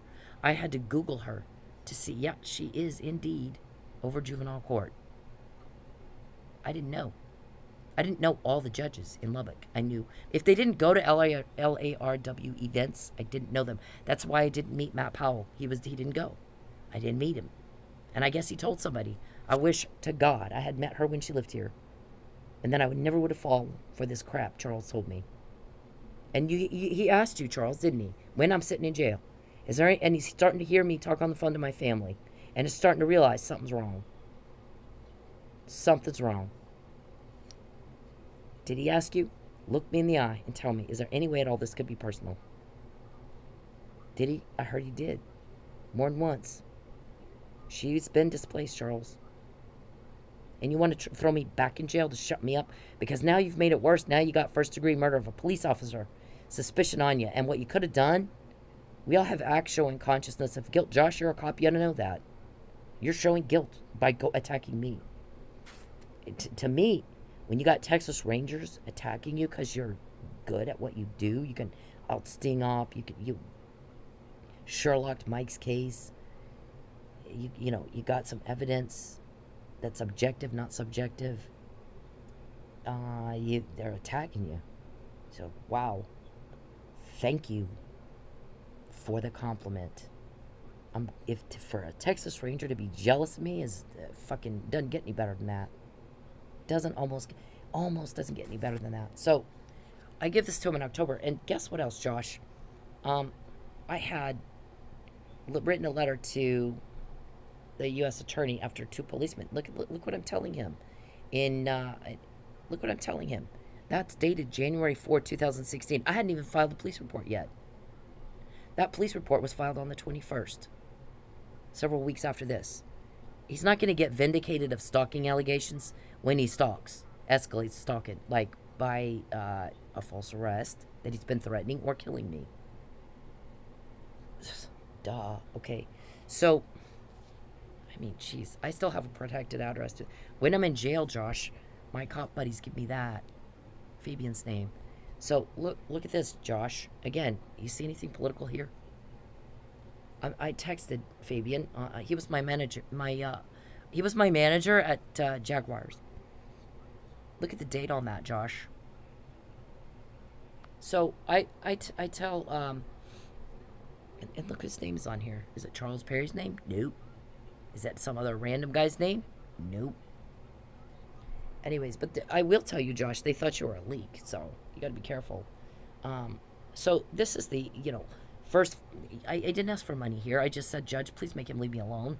You shouldn't have to sue somebody to make them leave you alone, should you? And this judge goes, do you have your police report? And I'm like, I forgot the police report, but I have the case number, and it was Officer James Lowry that I filed the report with Sapulpa Police. Well, Sapulpa's itty-bitty. He knows who James Lowry is. Nope. I can't do it because Marler versus Clower says you got to have the police report. If I give it to you now, they'll overturn it at the Supreme Court. Marler versus Clower, Oklahoma Supreme Court decision said you got to have a police report.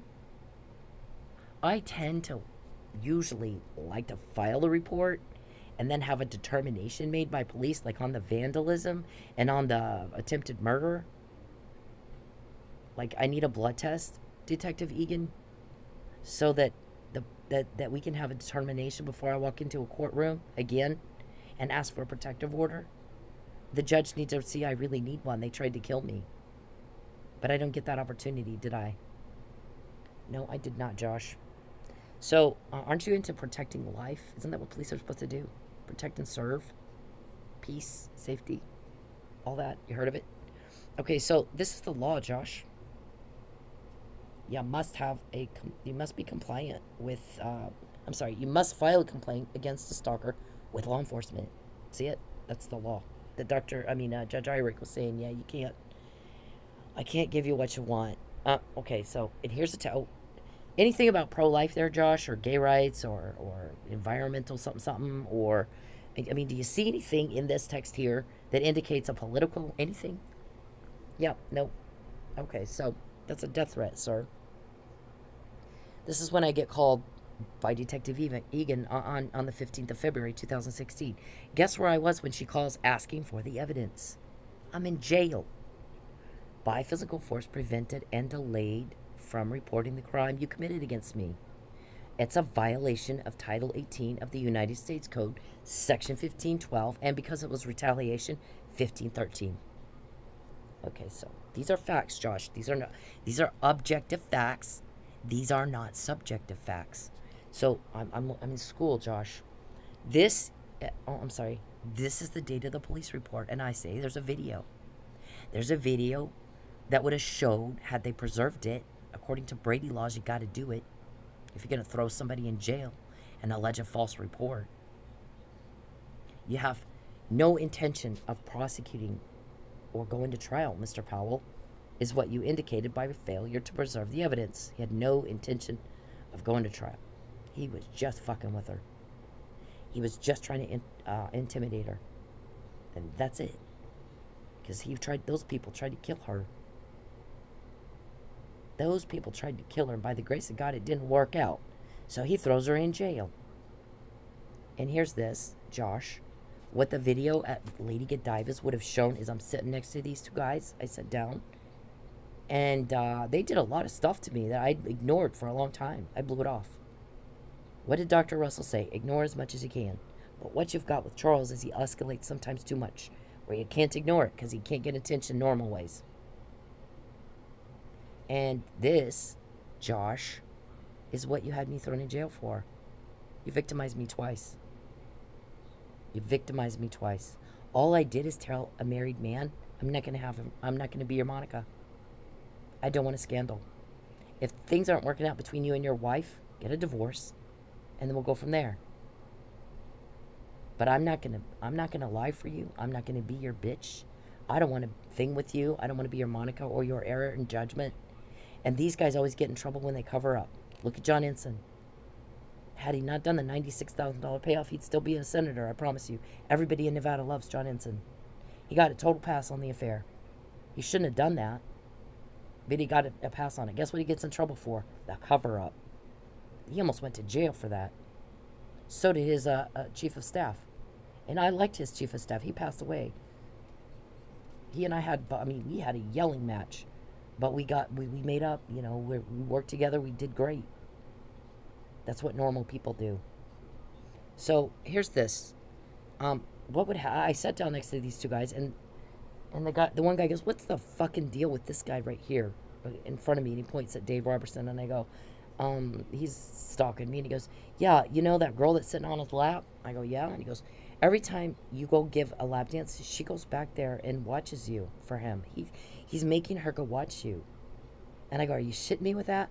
Okay, so here's two people, that guy and Cheryl Underwood, who saw something I didn't see, Josh. That's not delusion. One of our doctors here who testifies in court says, "I can't diagnose you with delusion," and I'm not sure why the fuck. Well, he didn't use the word fuck. I'm not sure what is wrong with those Texas Tech physicians, even making a pre-diagnosis or anything at all. Not examining you, not having all the evidence, because I won't do it without looking at the evidence first. Because what I'm going to do to diagnose delusion is look at what you're looking at. And if you see something I don't see, then I would say you're delusional. But since they destroyed your evidence, my guess is you're not. I got to see the video. I've got to see the video. I've got two people now reporting something I did not see. Cheryl Underwood, well, three. Laura Collins, or Stephanie Bradley. I wasn't there. I didn't see anybody come knocking on my door in a black SUV. We all saw the black SUV with Texas plates. We all complained about it. It's creepy. It's a creepy motherfucker. Don't come around people that don't invite you, black SUV guy. It's called stalking. It's a crime in all 50 states. I don't care who the fuck you think you are. You don't know who I am. But you guys are all caught more than you've ever been caught in your lives, right? So, the waitress comes over and they complain to her. And she blew it off like it's nothing. Yeah, well, whatever. And when she walked off, the guy he flipped out. It's bad enough that they would discount your complaints about it. I'm the customer. She just made it like I'm crazy, and I just made that all up. And I don't appreciate that. He goes, "Boy, what are they going to do? Wait till he blows your head off and then do something?" So I went back to talk to the manager, or the owner, and I said, "Joe, here's what happened." He goes, "What do you want me to do?" I said, "I have to balance this out, Joe, in ignoring and when to ignore and when to do something. Right now, I'm not hurt. I'm fine. So let's ignore it, but maybe have the bouncer tell him to cut it the fuck out. He's making customers uncomfortable. That's where I have a problem. But I'm not going to ask you to make him leave right now. What I'm going to ask you to do is tell him to cut it the fuck out." He goes, "Okay." I go back and I sit with my customers. Next thing I know, Dave's being asked to leave. I said, "What happened?" "He did something else to somebody else." "Okay, whatever. As long as he's gone and we can all have peace again." When I get back, he starts coming back in. One of the bouncers tells me, "The whole time you were gone, he never came in. He's only in here now." Well, how does he know when I'm going to be here and when I'm not going to be here if he didn't hack me and see my work schedule or get that information illegally? Josh, you're a cop. You figured it out. There's the charges on 9 days later. Filing a false police report in retaliation for a public servant doing his job as a legislator. Mr. Perry's not all there if you can't tell what your duties are as a legislator. Don't involve stalking women. So I'm arrested on the 29th. I didn't get the call back until the 15th. I lose all my evidence. Powell drops the charges in my favor a year and a half later. After he tries to make me look crazy, and that didn't work out because the shrink is like, yeah, I'm not seeing that. I'm seeing a man who can't control himself and escalates more than you can ignore. Acts a whole lot like my developmentally disabled patients. I did move twice. Completely changed my life, Josh. What are you doing using my ex-husband to come up here and fuck with me? I'm a victim of a crime. You trying to victimize me more?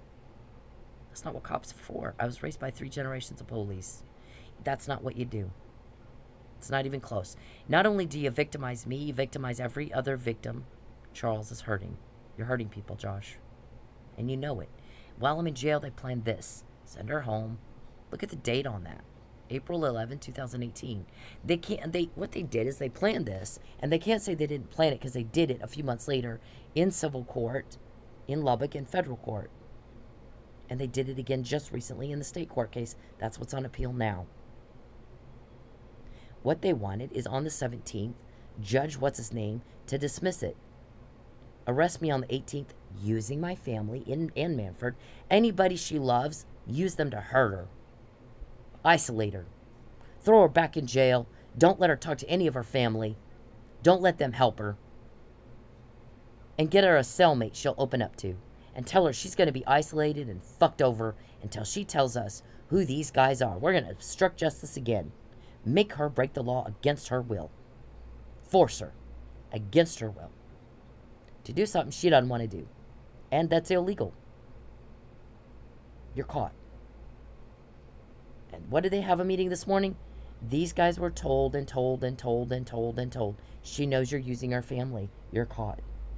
We're going to do it anyway. Okay. She respects Mannford PD. She loves her family in Mannford. Well, they're actually in Sand Springs, but they're close to Mannford. Her ex-husband and her are good friends. They get along, which is great for the kid, Dennis. And we're going to fuck all that up. We're going to gaslight her. We're going to make her feel isolated, and we're going to force her against her will to give us information we're not legally entitled to have to impede another police investigation.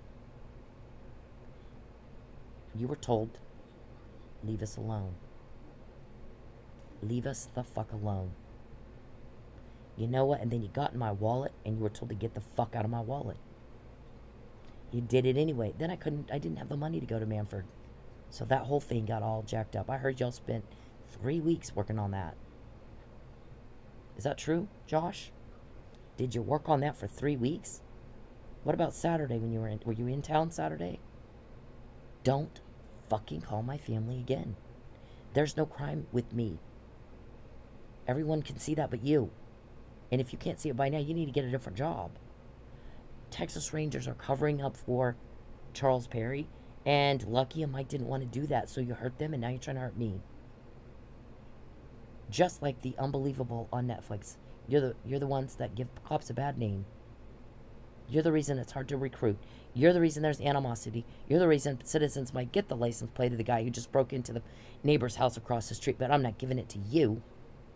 You're a dick. I'm not going to help you solve the crime. Now your crime stats go up. Now you got overworked, tired cops. Now you got all kinds of... I mean, what the fuck are you doing, Josh? Please get out of law enforcement if you're not going to do it right. Charles Perry will pay you, I promise. He will pay you to work for him directly. And he pays well, I hear. $35 million, a lot of money to pay for a cover-up you didn't get. So you want to do this, and we've said it over and over and over. And these guys, helping him are like, look, we've told you were caught using her family. She knows you're using her family. She's not going to do what you want. She's not stupid. Sick or not sick. It's not going to happen. I didn't go to Zios because you tried that first with my ex-husband. Take her to Zios. David's got a hookup there. David's got a hookup at Petland, too. David's got a hookup at, what's the name of that? What's the other name of that place? They always try to get me to go when I'm doing Uber Eats. Son of a bitch. All of a sudden I can't. Oh, Chipotle. I'm not going to Chipotle. Do you understand? Not going to happen. Because I know you have a hookup there. You know, what's your obsession with? I mean, you got hookups there. I'm not going there. I'm not going to Petland. I mean, what the hell's wrong with you? Or if I go to Petland, or Chipotle or Zio's, duly noted for the record, you got to hook up there. I mean, what the hell's wrong with you people? So that's this. They did do it in civil court twice. They did do it in civil court twice. Mr. Perry, it's on appeal. And it won't matter. At the end of the day, you're going to jail for all that. I don't care. All I'm doing is paperwork for my guys to get you. Because we know that we don't have to coerce you into anything. All we have to do is do what we do, and you do what you do, and you get caught. And there you go. It's easy. It's so easy, it's not even fair. Nobody's caught the crime like we have, Mr. Perry. Nobody's going to help you. We're sick of you. We are all sick and tired of you. And you go tell my cousin you're going to hurt her. And if we do arrange this false arrest, you are not to call her. You're not to help her. And the apartment people where she lives, the house where she lives, they're going to call you and have you come get her stuff. Don't get her stuff. Let them throw it away. I heard that recording. I heard the recording. You were recorded. The cops called me and played it for me. You can talk to police on the phone, Charles. You know that. You heard of there's secured phones. There's regular phones. There's burner phones. You can talk to police on the phone, sir. You gotta know that. You peep. You sit there and watch me. So then they want to get my car. And that's where Mike Nealey comes in. And I gotta wrap this up because I have other shit to do. Oh, and Powell calling up here constantly. We need her whereabouts. If she tells on me again, I want her false arrested. This was back in 2018, June of 2018. And they sent a mail to a protected address. I've had to change it. Look at the dates on this shit, Perry. It's not like nobody knew. It's been said and said and said and said and said. You want to use my family to hurt me. It's been said and said and said and said and said. You're caught. You guys just, we're caught. We're going to do it anyway because we're stupid. What does that say? If she tells on me again, I want her arrested because I don't like it when she tells on me. This is the first person to ever put a stop to my crime. I don't know what, it's on the docket, Josh. It's on the fucking docket, Josh. So, whatever illegal things you do, please understand, I'm filing papers. That's all I'm doing. Then you do what you do, and if it's illegal, my guys will charge you for it. You'll go to jail for that. When they do this whole thing, they're going to all of you at once. They're going to bury you all so deep. They don't need to make a deal. But domestic violence, you can't make a deal anyway. If that's part of what they're going to charge you for, then you're fucked. I'm sorry. You chose that. All you had to do is leave me alone. All you have to do is not sell the drugs. All you have to do is not kill the guy. All you have to do is not speed. All you have to do is leave everybody the fuck alone. Nobody's going to help you. It's too late for that anyway. What's she supposed to lie about anyway? That's what he said. Charles wants her to lie. What the fuck is she supposed to lie about anyway? So we have a police officer who has been accused of murder that I was supposed to testify. Oh, that's the other thing, Josh. Everybody wants to know, why are there so many legally required hearings where there was no hearing? She's one person, no law degree, no law school, against 5 guys who are seasoned. And they won't let her into court. So, there's too many of those ex parte, backroom deal, blah, blah, blah. And you guys think everybody's stupid, and they're not, Josh. This happened in Lubbock, Josh. The second time I forgot my phone, Josh, I went on a date with Daryl Kitchens. I come back. Again, I forgot my phone. It should look like I'm at home, but for cameras. But for Charles is a little sex weirdo with a peep and Tom problem. How embarrassing. For me, I didn't want to have any kind of association with somebody like that. So, I mean, he may not be embarrassed by it. I am. Why wouldn't I be? So, I come home and there's this, like, flu-liquid shit all over my counter. And, I open the cabinet above where I have these vitamins. These are papaya enzymes. Harmless. And it ate a hole right through the cabinet. So you can see it sticking here on the bottom. This one on the right is the new one I bought. I call Lubbock Police and they're like, "Oh, it's Charles Perry. We can't do anything about that. I don't have any signs of forced entry." No, because he gets a key from the maintenance guy, the landlord, or a bump key, or a locksmith. It's one of those 4 things. You're the cop. You figure it out. Which one he used this time. It's probably different for every victim and every property, right? First, he's probably going to go to the landlord. I'll give you a little something, something if you'll let me in our house. Give me a key. They got a key to my car. Every car I've had. So, there's that. They didn't do shit. Now you got a dead cop. Is this you? Did you send me this, Josh? You were trying to reach me? You sent this? You talked to police on the phone. See, Lucky did come in. Lucky and I did talk, but I didn't think it was any of your business what we talked about. So I didn't give you a whole lot of information here, did I? I'm better at what you do than you are. I'm really good at it. I know how to sting up. I know how to tell what's going on. Okay, so here's a man with not a mark on him, found in respiratory distress, drugged and unconscious, treated with Narcan for overdose, and yet he beat someone to death. You can't do that. It's not possible. I'm supposed to testify for him. Y'all harass me. Y'all coerce. Y'all intimidate. Do exactly what you do. Same old, day after day after day. We gotta subjugate her. Get off of Noah's Ark. Get the hay out of your mouth. Get up with the times. Misogyny is as bad as racism. I assert my equal protection under the law, constitutional rights of all, I'm entitled to the protections of the law in the state where I live. And no, you don't subjugate me. You're pissing everybody off, aren't you? So what'd you do? Tell my cousin, if you don't do what I tell you and hurt her, I'm gonna have the EPA shut your business down. They'll find something. I'll make sure they do. Is that what you told him? We kept hearing you guys talk about getting the EPA on them. Did you? Wow. This is bad. You're in a lot of trouble. So, Josh, you hurt a fellow police officer. Did you? Who coaxed him? Because we got the question about that. Here's his arrest report. In the last paragraph, it says he had a busted nose and lip from being thrown face first into the floor after the fight by hotel staff, and a red swollen right hand, and no other injuries on him. It's again not what I see, Josh. This is what the detective saw. Nothing. Why did they file charges against him when they had no probable cause to believe he could have physically committed that murder? Because you can't beat somebody to death while you're asleep and in respiratory distress dying. Can't do it. So, who is this from? This was from Charles or you, Josh?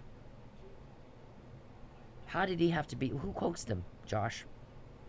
Who coaxed him? Was it you? Which Texas Ranger coaxed him? And so now you guys are coming at me. You think I could get stuff by myself? There's 40 police officers helping me. What are you going to do about them? They got me the Fabian puzzle. I can't get that to myself in jail. They got that to me. So what are you going to do about them? I said I was going to out-cop you, Josh. I can. I did. When I'd go to work and you guys would send somebody in to go at me and go at me and go at me and go at me, get our shoe size. 20 guys in one night. What's your shoe size? How tall are you? Picking up my cigarette butts. Trying to get my lighter. Did you think I was just fell off the turn-up truck and I wouldn't notice something was up with that? Yup. Okie doke. So, who are his other victims, Josh? If you're a good cop, go find them. We know who they are. You better figure it out. You better find them. And you better do the right thing. Because you're perpetrating crime. And there are people getting hurt. There's much suffering in the land. On the unbelievable Netflix thing, one of the detectives had a sticky note on her dashboard that said, "Here am I, send me." And the victim said, "What does that mean? What's that all about?" And she said, "Well, it's to remind me that I'm a servant. Powers in service. God wanted things cleaned up a bit. And he said, who will help?" And Isaiah said, "Here am I, send me. I'll help.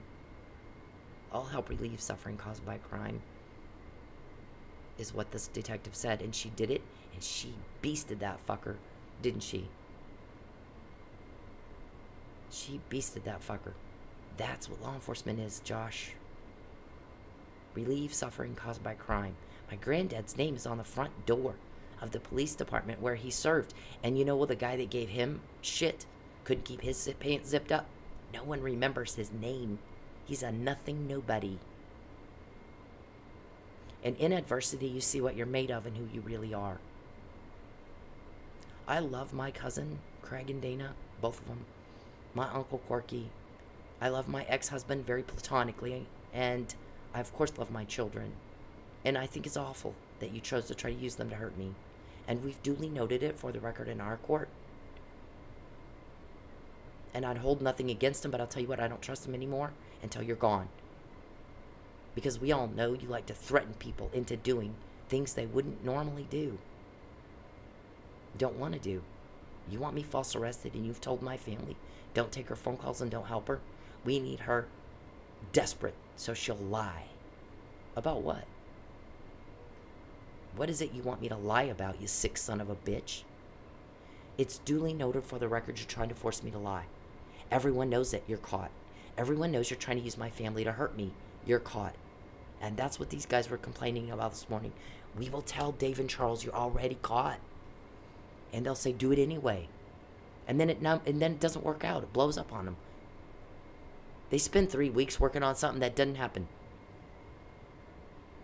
So, I've never seen guys look so stupid with their head in the sand and their butts up in the air as Charles Perry and David Robertson. And all these guys helping them. You're caught. I said, you're not getting away with it this time. Perry, this is not a date, it's crime solving. Crime fighting. Your crime. You're a menace to society. Now, I'm waiting, we are all waiting and watching to see if you show and demonstrate mental competency right now by reacting appropriately to the words just said to you. You either do or you don't. You're either doing what we say or you're not, and it's crime or it's not. Leave everybody the fuck alone. Get a life, get off your fat lazy ass, and go work. And stop sitting around bothering people in Oklahoma. Then don't give two shits who you are. None of you. Josh, thank you that you would attack me so viciously. I'm being attacked by a Texas Ranger and his little buddies because I've uncovered his crimes. Perry's crimes, and you didn't. I'm out-copping you just like I said I would. I'm gonna out-cop you in my sleep. Watch. And I could out-sting up your people, and I'll tell you what, I get some of you guys were, told what to say before you came in. But I heard one of you, I heard somebody that worked for the FBI actually came in to test that all out. And he said, she's good at it because, in fact, I know about 5 people in the country that can do what she can do. Because I came up with stuff that we didn't talk about first, just spur of the moment. Here it is. There was no time for her to have been taught, go ask somebody what to say or how to, she just, boom, responded right back. She didn't get up and go make a phone call. There was no time to, go ask, what do I say to that? So this wasn't something that they got before. I said it on the spur of the moment. She responded on the spur of the moment. She's good at what she does. Thank you for the compliment. You want to attack me viciously? You're showing me I'm dead on the money. You're showing me I got it right. You're showing me I'm effective. We all are. I got 40 people helping me. There's no fucking way I could do this alone. There's no fucking way. So what are you going to do about them? You want to lock me up and force me to tell you who they are? Duly noted for the record. You're caught. You're caught. Charles, I don't like you. We want you in jail. When you're in jail, I can leave my house and not have to, worry if I'm going to get followed. I'm going to have to ditch a tail. What's he going to do? Is he going to kill me? Is he going to have somebody run me off the road? Is he going to have somebody pull in front of me? Because hitting me kind of started flagging everybody off. I've been hit 4 times in 2 years. Ooh, people are starting to notice. We're going to have somebody pull in front of her. Chipotle, Zios, Petland. You got hookups there. Duly noted. Duly noted. You're caught this time. Fabian Puzzle. Charles. All I had to do is say it one time. One time. And you ought to get it. And you will demonstrate with your actions Whether you understand what was said to you or not, I mean, yeah, we all do that. That's what people do. If you're above 3 years old and out of daycare, you ought to be able to understand what I said. Leave us the fuck alone. When you contact me, you're breaking the law. When you peep, hack, stalk, that's all illegal. When you harass and tamper with a witness and a victim, Josh, you're a criminal. Qualified immunity is gone. You don't get it. You hurt an Oklahoma police officer. You hurt him and two of them badly. Their lives will never be the same, and you don't get to do that. Just because Tulsa police goes, well, we didn't. We're not going to pay attention. We did. We noticed it. We looked. We digged. I lost a lot of money. Punishment. I'm being punished now because I won't submit. Misogyny is as bad as racism. It makes people that mad too. We don't act like that anymore. This isn't Noah's Ark. It's not Noah's Ark. You can be effective or you can be pathetic. That's your choice. But if you're pathetic, nobody attacks you. You know, nobody attacks you. You're not relevant. You're not doing anything. You're not a mover and a shaker. You're not Batman. So if you're coming up here to bother me, Josh, I'm effective. I'm Batman. I couldn't get a bigger compliment. Thank you very much. So, Perry, leave me the fuck alone. We're going to wait to see if you understand the words said to you and respond appropriately. Because if not, then you don't display and you don't demonstrate that you're able to comprehend intellectually what was just said and exercise reasonable, prudent, individual qualities to respond right. I don't like you. There's not going to be a date. You disgust me. You make my skin crawl. I'm going to ask all of you again one more time. Stay the fuck away from all my family. I'm not told who the leaks are or how they get the information they get. I know there's leaks and I know there's wiretap orders from a judge. Leave me the fuck alone. Leave my family alone. Leave my friends alone. Get out of my wallet. And go get busy working doing normal things normal people do. And that don't need a cover-up, don't need to buy a judge, and don't need to buy a cop. I can't speak for what Tulsa Police does. I don't even care. I really don't. All I'm accountable for is me. And I said to you a long time ago, Charles, not this time. I know you've gotten away with a lot of crime for a long time. Not this time. Picked on the wrong people. How do you know I wasn't sent to Lubbock just to get you? Leave me the fuck alone. Leave my family the hell alone. Get off me. I feel raped. I don't like you. One time is all I say it. You're going to have to learn how to keep up with everybody else.